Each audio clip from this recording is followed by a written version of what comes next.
Okay, welcome to Cultivating Character, our Pirkei Avos Ethics of Our Fathers class. We are holding the fifth out of 6 lessons. So let us begin.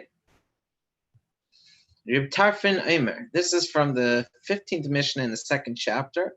We read, many synagogues read the second chapter this week, or at home. You can read the second chapter for those that do the Pirkei Avos cycle throughout the summer as well. And it begins with this short one-line statement that we're going to unpack today. Reb Tarfon would say, the day is short, the work is much. The workers are lazy, the reward is great, and the boss is urging.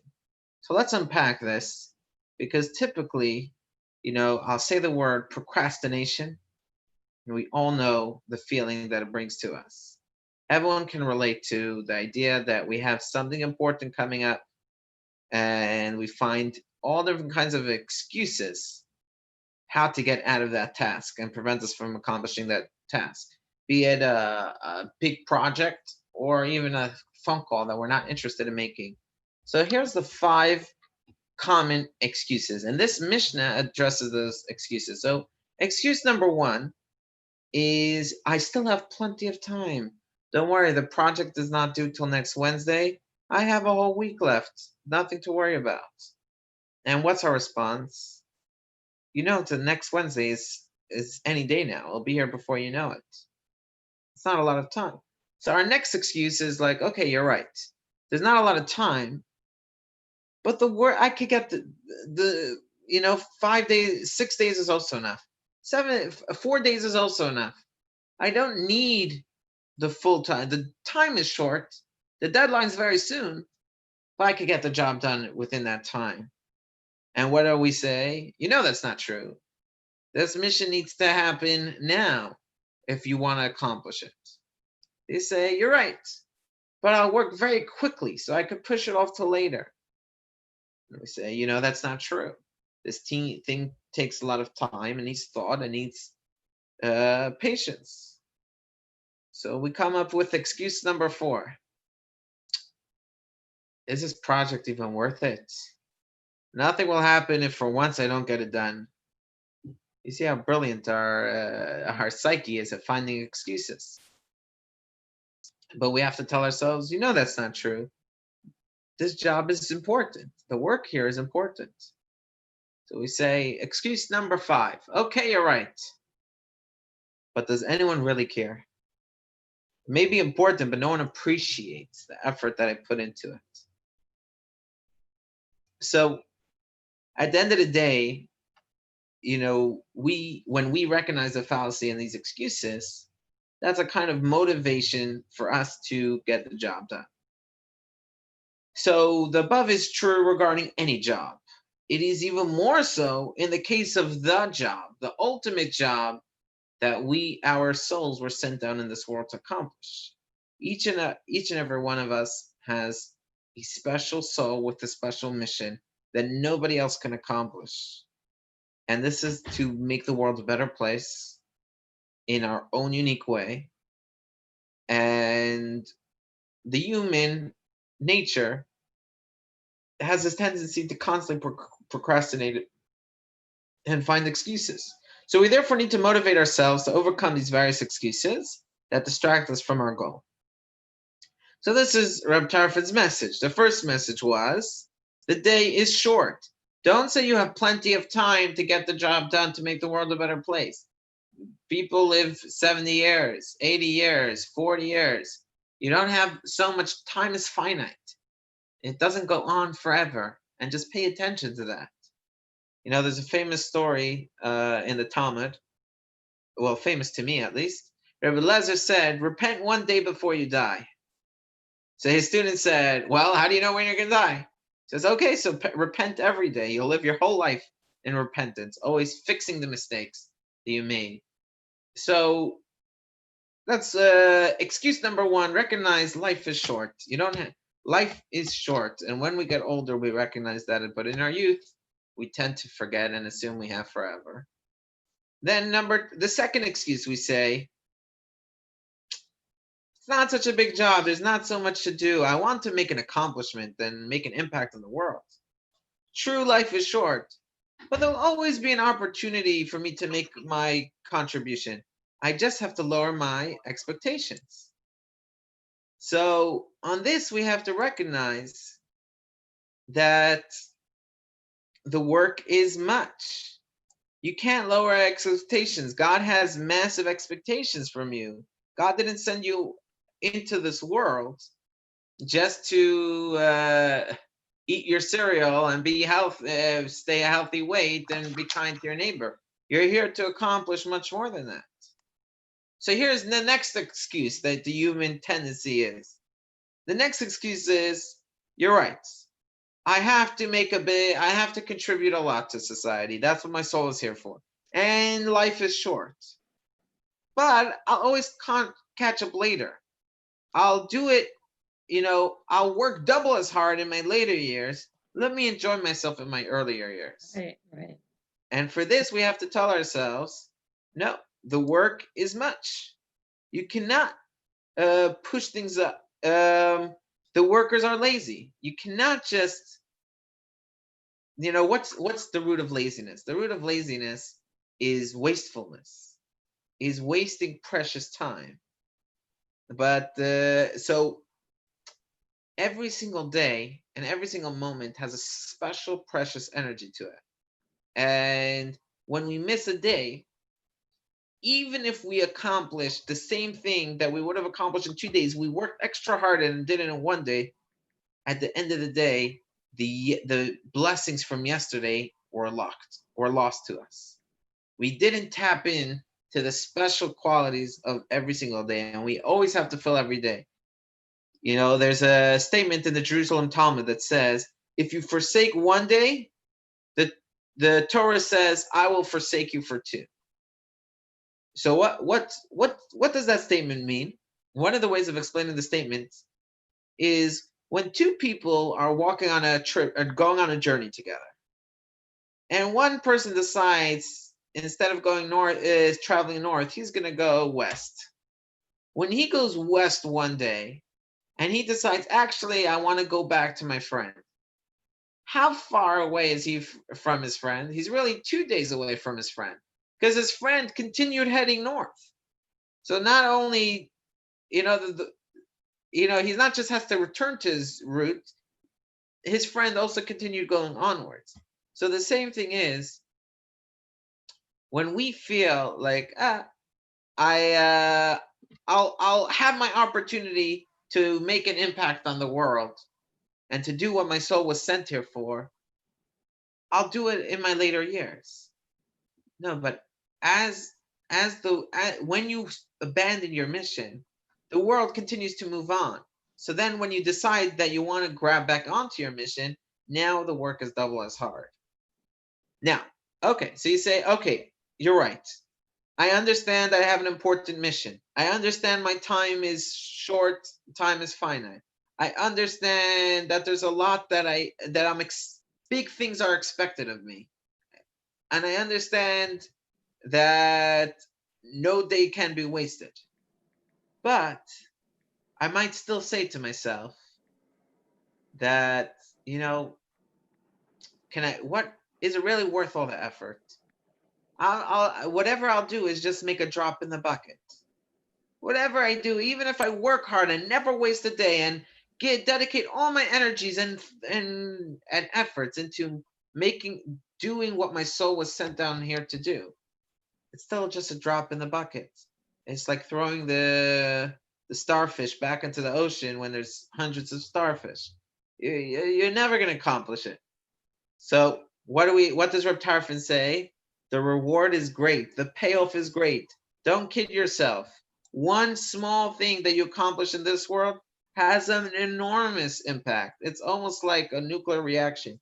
You do one good deed and that radiates and grows exponentially. That your one good deed has an impact on 2 other people, which in turn has an impact on 4 other people, 8, and it grows exponentially.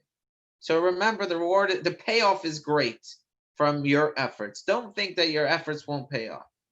So then the last thing you say, okay, Maybe you're right. Maybe if I put in all my energies and work all the time, the payoff is great.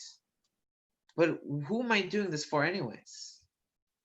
So Reb Tarfon says the boss is urging. The boss is like, God is like a parent who's watching, or the parents, their whole energies are focused on their kid's success. And the parent is urging, I want to see you succeed. I want to see you accomplish this mission. So that's the second half of this verse that we bring here. Every individual of Israel has a share in the world to come. As it is stated, your people are all righteous. They shall inherit the land forever. And here's the key point. They are the shoot of my planting, the work of my hands, in which I take pride. Hashem, we're like God's little plants that God is watching and tending and helping us and guiding us and encouraging us and, wants to see us succeed. So this is Reb Tarfon lays it all out and says, you have to put in the work. Don't push it off till later. The work is important and the payoff is massive. And God is watching and God is waiting and urging and expecting to have nachas. So after all this, you might say, whoa, okay. So I just signed myself up for a high stakes, high expectations, highly rewarding, but also highly stressful lifestyle. Exactly. Because God has so much that he wants from us, and the work is so much, and the time is so much. This is too much for me. It's just stressful. Yeah. So we're going to look at two texts that seem to be making the exact opposite point, and then we'll try to square it up at the end. So let's look at text 3. Amy, you'll read for us text 3. Okay. And the source from this is in the Medrash based on the Torah. There are 3 things that Moses heard which caused him to recoil. When God said to him, they shall give the atonement of their soul. Moses said, who can contribute their life's value? A person may give all that he has for his life and still wouldn't suffice. Said God to him, I'm not asking according to my capacity, but rather according to their capacity. So pause. So what is, in other words, what is God telling him? Don't worry. All they have to do is put in their best. I don't expect them to accomplish things on my terms. I expect them to accomplish things on their terms. Right? So too, when God said to him, instruct the children of Israel, my offerings, my bread for my fire. Moses said, who can provide sufficient offerings to him? If we offered all of the animals in the field and arrayed all the trees of Lebanon as firewood, it would not be sufficient. Said God to him, I'm not asking according to my capacity, but rather according to their capacity. So too, when God said to him, they shall make for me a sanctuary and I will dwell within them. Moses said, who can make a sanctuary in which he might dwell? Behold, the heaven and the heaven of heavens cannot contain you. Said God to him, I'm not asking according to my capacity, but rather according to their capacity. The entire world cannot contain my glory, but all I ask of you is a tabernacle made of 20 panels to the south, 20 panels to the north, and 8 panels to the west. Okay. So the point, the impression from this medrash is that God is not such a demanding, urging boss as Reb Tarfon laid it out for us. Reb Tarfon made it sound God is urging, God is waiting for us, and he's pressuring, overbearing parent, wants us to succeed. Here God says, don't worry, all I ask for you is to do things on your level. I don't hold you to my standards. Let's look at another text that illustrates this point, and Amy, you could read this for us again. Since we know that the reward for the mitzvot and the good that we merit for keeping the way of God that is written in the Torah is the life of the world to come, why does it say throughout the Torah, if you obey, you will receive such and such. If you do not obey, such and such shall happen to you. All this, things that are of the present world, such as plenty and hunger, war and peace, sovereignty and subjugation, inhabitancy of the land and exile, success and failure, and all other promises of the covenant. The explanation of the matter is Hold on, but Amy, you understand the question that he's asking? yes, I wonder that sometimes myself about obeying, not obeying, reward, punishment. Yeah. Right. In other words, his main question is, we all know that, when you're working, the reward is not when you're working. The reward comes when you finish the job.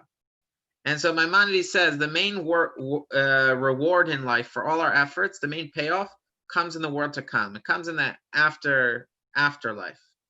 It's not what we receive in this world. So his question is, why does the Torah promise us, physical punishment, worldly rewards and punishments, if that's not the ultimate reward? The ultimate reward is the afterlife. This is where we put in the work, but then we get a reward in the next world.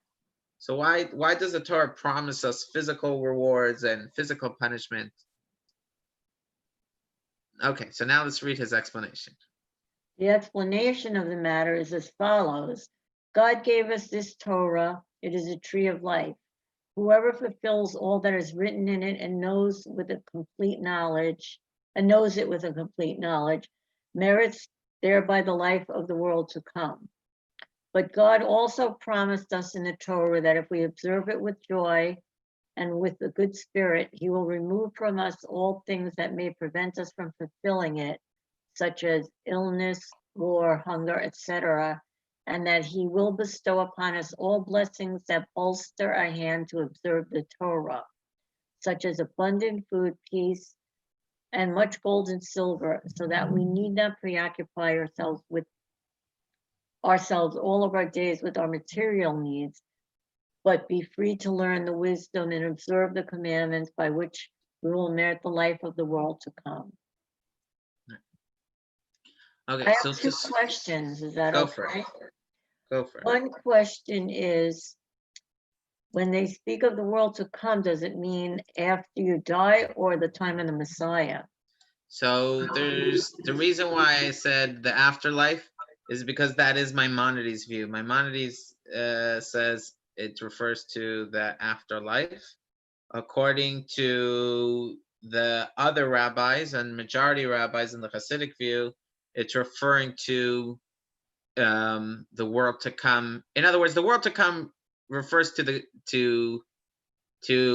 after life after death, but it also refers to the Messianic times. Oh, both? So it refers to both, but the question is which one is it referring to? And Maimonides picks that the world to come is referring to the afterlife, and Nachmanides and Hasidic point of view chooses Nachmanides' path, that it's the Messianic time, So, but either way, the idea is still there. And it's not as if each deny that there'll be a Messianic time or is there an afterlife. They both agree that there is an afterlife and there is a Messianic time. The question is what's the promises that are made here.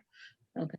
And the second thing, so in other words, if you don't have to worry about basic needs like food or, money, things like that, you'll have more freedom to study the Torah and the benefits thereof. Do you know what is that what it means? Yeah, that's exactly what it's saying. And I have experienced this myself. In times when I thought, I want to take a little more control of my life, I want to, instead of devoting my life entirely to Torah mitzvahs, I want to take some time for myself. Right. All of a sudden, all that time is used for, dealing with a mechanical issue, having to do laundry, having to do this, having to do that. Yeah. Somehow, when I devote myself wholeheartedly to Torah mitzvahs, somehow everything is taken care of. As soon as I stop taking care of everything that I need to do, I say I want to carve out a little free time for myself. All of a sudden, I never have free time.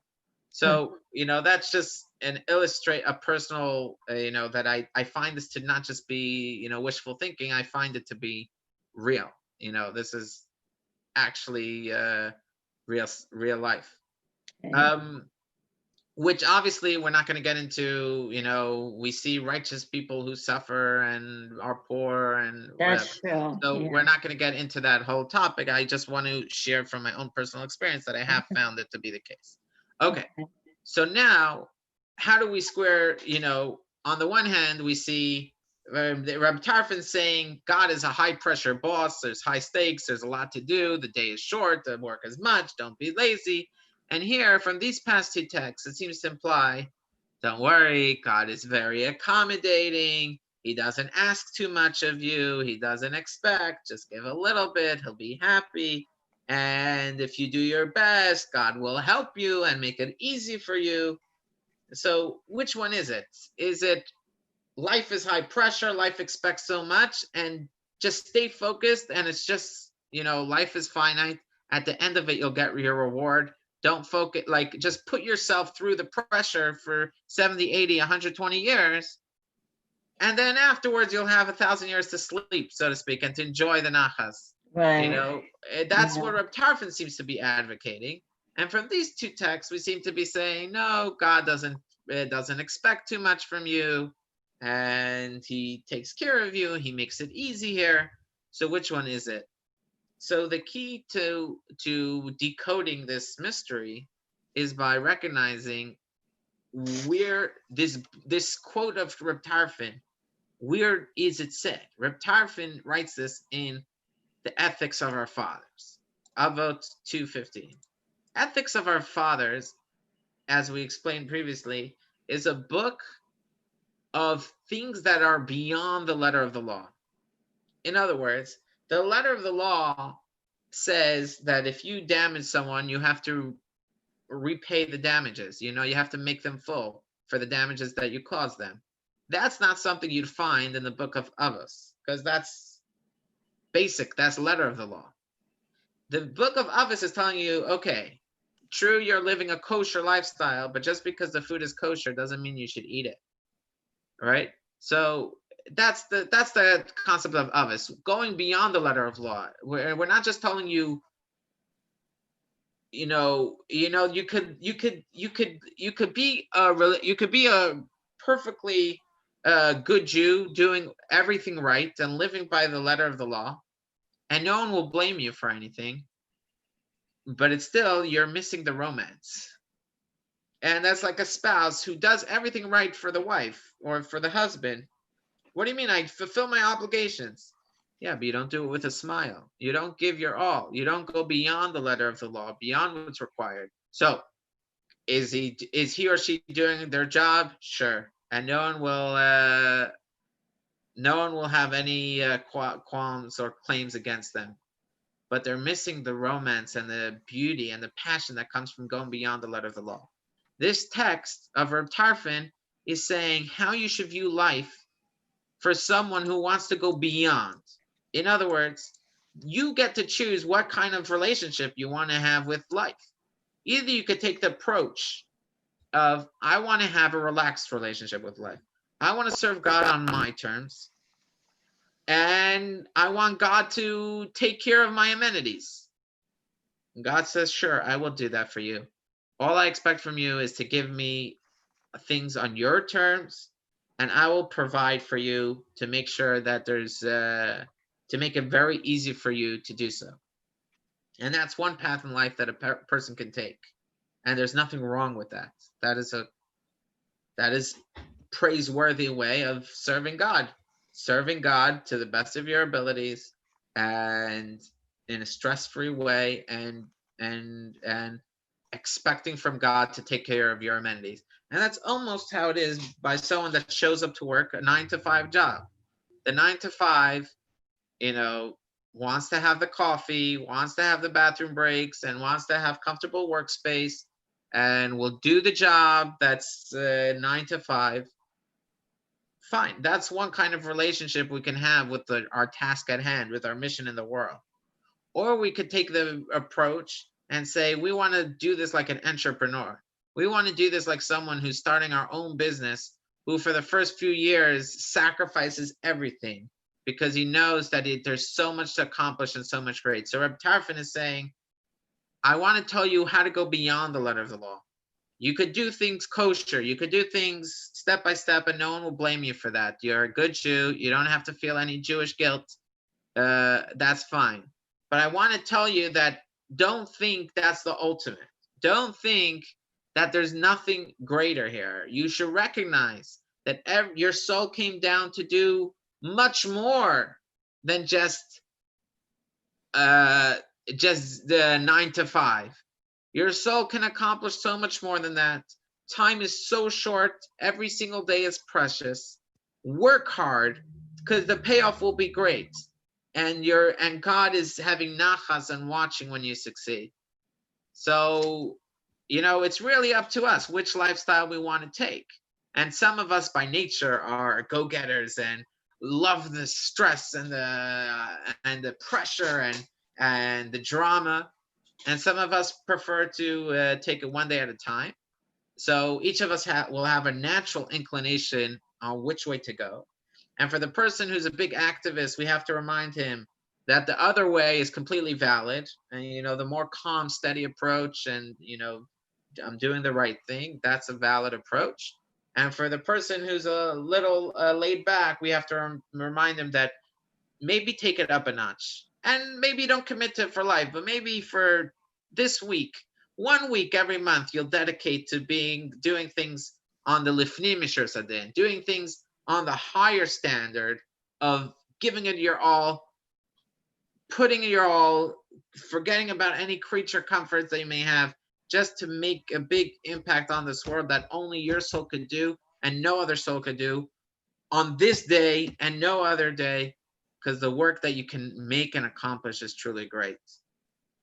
So that's just an analysis on today's lesson. And tomorrow's lesson, next week's lesson, it will be the final lesson of this course. Cultivating Character.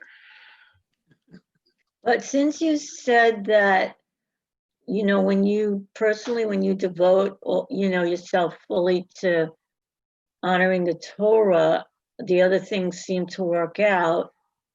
Is 1 week a month really good enough? You know what I'm saying? Like, shouldn't it be all the time? No, but even when we say all the time, even when we, in other words, that's up to you. And it is. God would be happy either way, pleased with us. As long as we're doing what's expected from us, yeah, God is happy either way. But okay. God is happy either way. Right. God is always happy. God is happy if someone does one mitzvah. God is waiting to see one mitzvah. But yeah, but obviously you can't compare a son who goes out of his way to do something for his father versus a son that does something for his father that's expected of him. Both the father's proud of both children. This child listens to me. He always shows me respect. But this child goes out of his way to make me happy. Right. And is always thinking what he could do to make me even happier. Right. So, a parent loves all their children, but there's a special nachas that comes from the child that really goes out of his way and extends himself. Right. So that's... Okay. Very good. Okay. Till Friday or next Tuesday. There won't be any, the positivity course has finished. Maybe I'll adapt it and maybe we'll continue, but I'm not committed yet to continuing the positivity bias course. Okay, be well. Thank you, Rabbi. Yeah, all the best. Be well, yeah. I was a little late because I was learning with Rabbi Shmuley. Very good. I watched the video that you sent me. Very nice. Very, very nice. Which way is that the one about all the rabbis? Yeah. Yeah. Yeah. Wow. Was that incredible? That was very nice. And Rabbi Weinberger at the end.